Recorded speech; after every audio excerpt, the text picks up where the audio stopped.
Good evening, I'm Daisy Richards and welcome to Friday's edition of the Regional News. We begin with news from Cuba.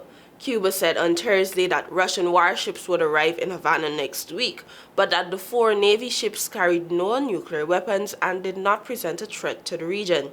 The announcement out of Cuba comes one day after a U.S. official told reporters that Russia had plans to send combat vessels into the Caribbean region, including to allies Cuba and Venezuela, to conduct naval exercises. Tensions between the United States and Russia have increased since Russia's 2022 invasion of Ukraine, and Russian naval activity through routine in the Atlantic has rocketed up because of U.S. support for Ukraine.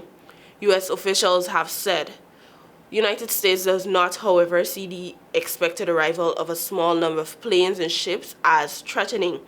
But the U.S. Navy will monitor the exercises, a U.S. official said on Wednesday. The Russian ships are expected to arrive in Havana Harbor between June 12 and June 17, according to the Cuban statement. While in Trinidad, a Trinidad and Tobago court on Thursday lifted restrictions on a Canadian video blogger from leaving the country after he had been charged with sedition and jailed for posting videos featuring alleged gang members criticizing the Caribbean nation's government. Christopher Hughes, known on YouTube as Christmaslist, appeared in court in Port of Spain, where he pleaded not guilty to publishing a seditious document, according to the Trinidad and Tobago Guardian. Hughes, who has attracted 328,000 subscribers on his YouTube channel for posting videos from dangerous places around the world, starting sharing videos from the island of Trinidad. Trinidad and Tobago police arrested him on May 29, saying in a statement that Hughes' videos showed, quote, individuals professing to be gang members, advocating criminal activities, and using threatening language, end of quote. Under the country's law, sedition charges apply to anyone believed to have incited hatred against the government. Hughes was detained until June 3, when he was released on bail for 100,000 Trinidad and Tobago dollars. His passport had been confiscated by the authorities until Thursday. Global Affairs Canada said in a statement it was aware of reports of the Canadian citizen detained in Port of Spain and that it was in contact with local authorities and providing consular assistance.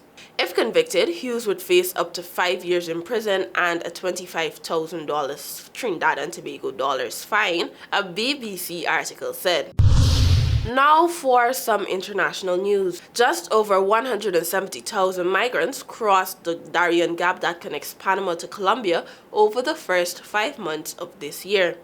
Panama's migration agency said on Thursday, suggesting 2024 could again break records.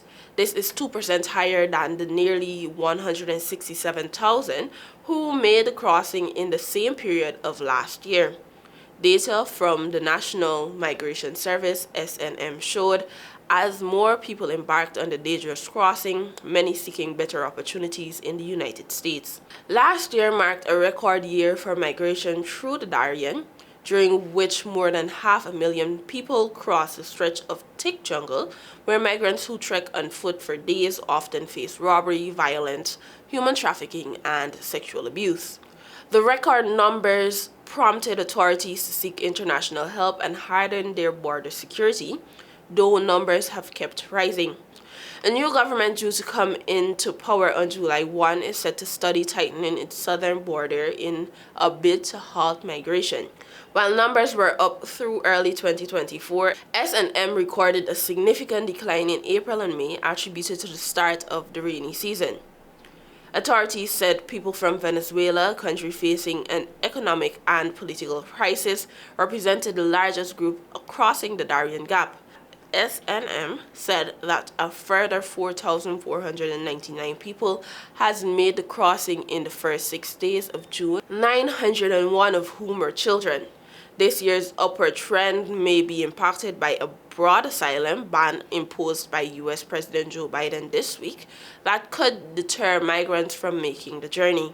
Uncertainty around the outcome of November's election in the U.S., in which former Republican President Donald Trump is competing to return to the White House, could also impact migrant flows.